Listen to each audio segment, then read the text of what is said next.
Hello. So in this video, we're going to talk about Hannah Moscovitch's play Post-Democracy. Now, this is a great play full of reprehensible people. This is an Affluenza play.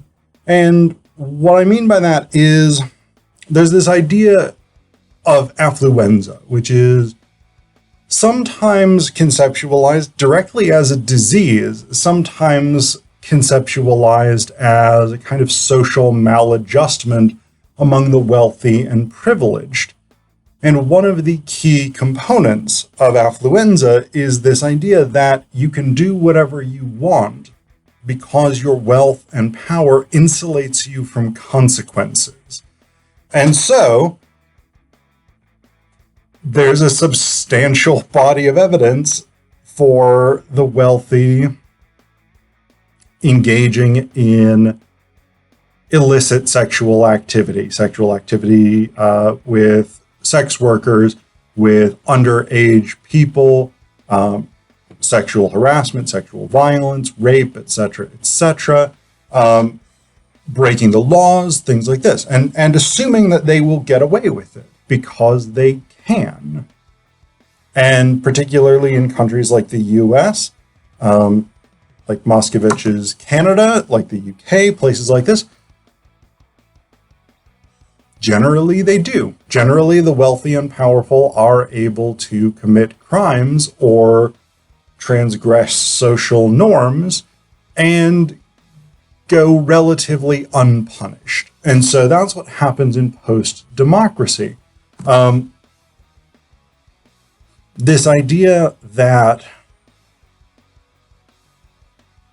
not necessarily that like businesses themselves have become less democratic. That's probably not really true because businesses under capitalism have never been democratic. But the idea that society becomes somehow less democratic when those with wealth and power are able to escape punishment by the law.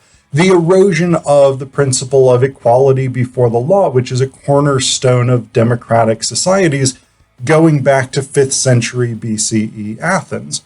And so while the play itself is most directly focused on the bad behavior of the wealthy and how they get a pass for that, the title points us toward the larger social implications of this.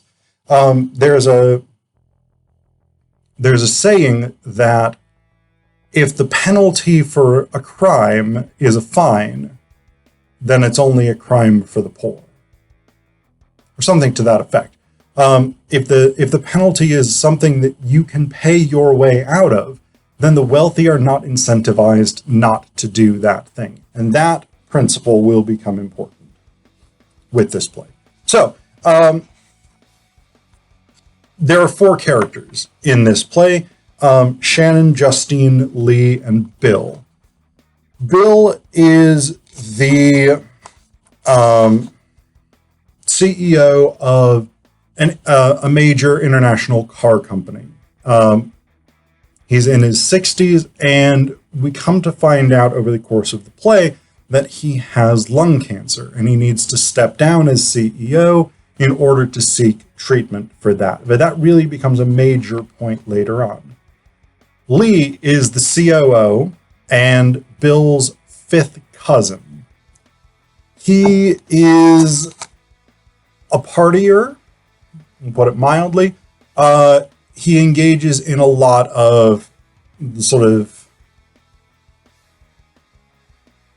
loose sexual activity that often characterizes wealthy party scenes.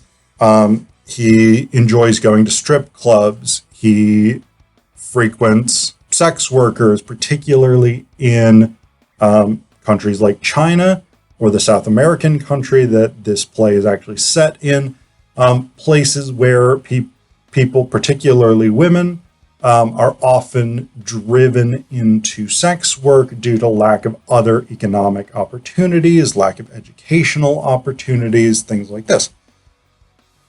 Lee has no real problem using the services of people who have been driven into prostitution or other kinds of sex work by the vicissitudes of global capitalism. He also doesn't seem to have much of a problem with sexual harassment in the workplace, even engaging in it himself to a certain extent. This is particularly a problem for the company at the moment because one of the things that's occurring as the events of this play unfold is that there is a scandal where I think, buying manager, contract manager, something like that, I can't remember, somebody fairly high up in the organization has been publicly incredibly accused of serial sexual harassment of employees. So that's going on, and they're trying to sort of figure out what the fallout of that is going to be, what the negative PR implications are going to be. Is it going to hurt stock prices? Is it going to hurt the company's image, et cetera, et cetera?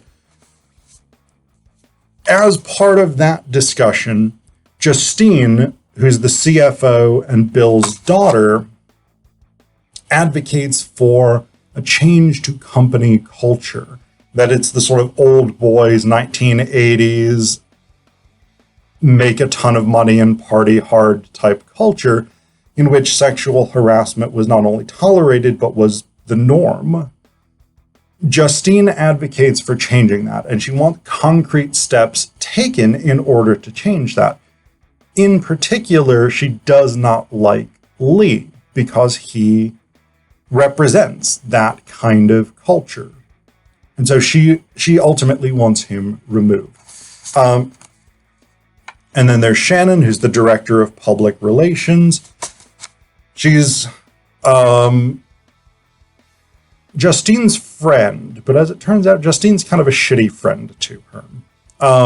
But she also has a bit of an off-the-record relationship with Lee. They end up hooking up during this play while they're both drunk. And that, of course, is a violation of company policy, et cetera, et cetera. So there's that whole mess to sort out.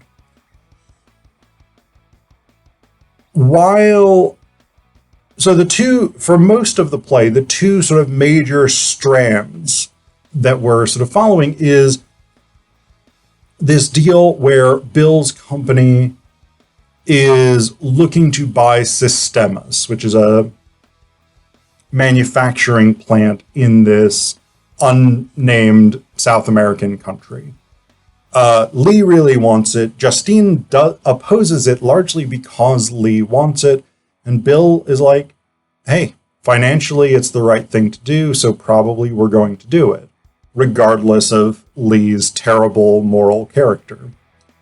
The other strand, of course, is Justine trying to get some measures in place to change corporate culture, and Lee basically being like, psh, that's not that important.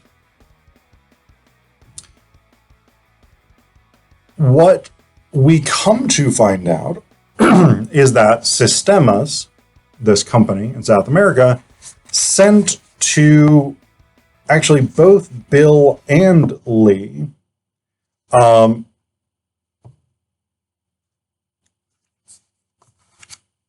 some women is probably not the right word. Children seems to be more the word. We don't get a clear, definitive answer on how old they are. It may actually have been the same girl sent to both of them. Not 100% clear, because we get different sort of fragmented versions of the story throughout the play. But Bill did not have sex with this girl who might have been middle school age. Lee did. So probably violating age of consent laws in the country that they're in, definitely violating age of consent laws for the US, which is the country Lee is a citizen of. And of course, having sex with a sex worker is illegal in many countries. So that becomes a big issue. That actually becomes the driving issue of the latter portion of the play. Justine wants Lee removed because he has had sex with a child. A justifiable attitude. I'm not gonna, I want to be clear about that. Lee is a piece of shit here. He's a terrible, terrible dude who should not be in charge of anything. But there are these sort of debates about whether or not, basically whether or not it really matters that Lee had sex with a child. Everybody agrees that it's bad, including Lee. Like, he's not like, yeah, it's totally fine. He's like, it was okay. I probably shouldn't have done it, but it's not as big a deal as you're making it out to be. Whether or not he genuinely believes that, or he's just trying to justify himself so he can live with himself, is hard to tell. I think as an actor or a director, you could try and make a choice to sort of push it one way or the other, but basically, again, Lee's a piece of shit. That's the short version. Justine is the big sort of crusader for Lee needs to be held accountable. And so it's already come up in this play that she does a lot of charity work, particularly in the global south, in Africa particularly.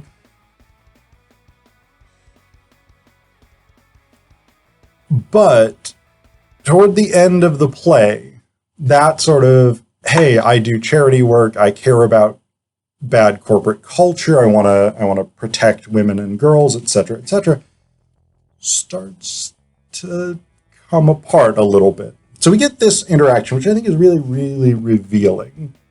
Lee says, why don't you ask them about it? Why don't you ask them that? Why don't you ask the people who sent her to me those questions?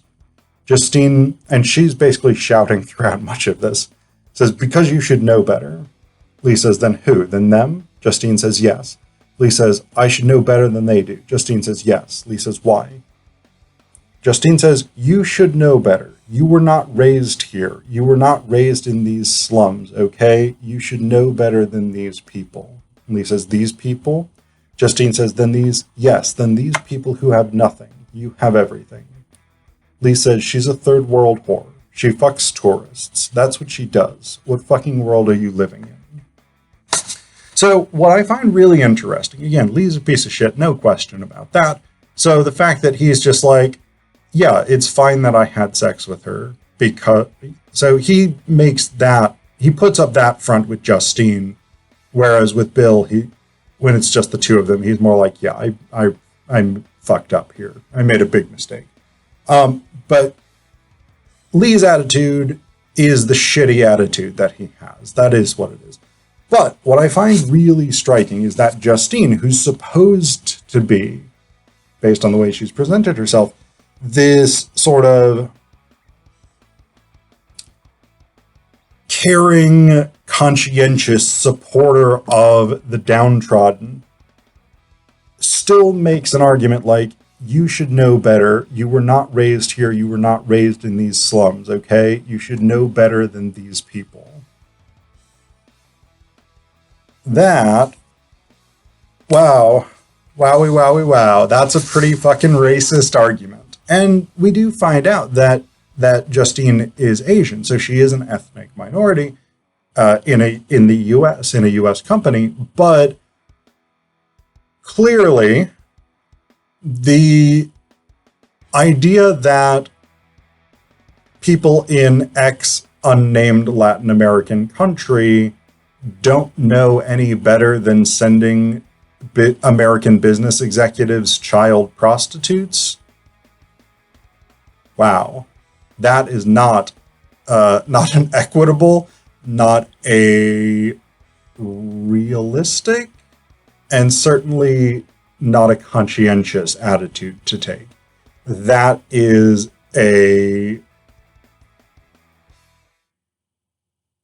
an American supremacist or global North supremacist attitude. The idea that because these people are who they are, because they come from where they come from. Clearly, they don't have dignity, sexual responsibility, a sense of ethics, whatever it is. It's a bad look to make that argument. So I do get, I don't know if this is fair or not. I mean, the play did premiere in 2021, I think. Yeah, April 2021. So, I mean, this isn't an unfair reference, but for me, maybe this is my sort of Americanness in particular, but I really get a sort of Ivanka Trump vibe here from Justine. This idea that, like, I'm putting up the show of being conscientious and caring and stuff like this, but actually I harbor the same kinds of prejudices that I ostensibly want to oppose, but I recognize that those prejudices are a bad look. That's the sense that I get of both Ivanka Trump and of Justine here. And that is strengthened toward the end of the play, because when Bill finally reveals to Lee and Justine that he has cancer and he has to step down, he says he's going to put the company in charge of Lee, even though Lee is terrible and he sucks as a human being. But the board will accept him, particularly if they don't tell the board that he had sex with a child. Whereas the board would not accept Justine, partially because she does not have sufficient upper management experience. Even though she's the CFO, she doesn't have the sort of running the business type experience, but also she's female and she's Asian. And the board is going to have those prejudices. Bill knows. So he's going to put Lee in charge so that the company stays in the family, even if it's under the control of a fifth cousin, rather than Bill's daughter and then granddaughter down the line. What Bill proposes is this. Here's what's going to happen. Lee's going to make a donation to your charity work. You can make sure the funds reach other young girls at your clinics. Stage directions. Silence. Silence. And Justine says to Bill, it would have to be a lot. It would have to be a lot. They settle on $10 million. And I feel like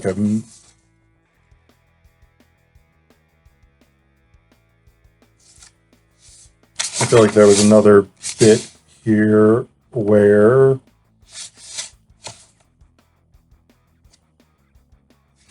Justine... Oh, yeah. So Justine says, I'll list him as one of my major donors. So this is the interesting post-democracy bit. If the penalty for a crime is a fine, it only prevents the poor from doing it. Lee can pay his way out of having had sex with a child prostitute. Justine is apparently fine once she's got $10 million to give to her charity. So, yeah. And then the fact that Lee will be listed as a major donor is actually a social perk for him. That is a thing that he can sort of say, hey, look, I'm doing good work. I'm a good person. Don't look into my finances. Don't look into my shady history. So, again, there is this erosion of the idea of equality before the law, that the law applies to everyone equally.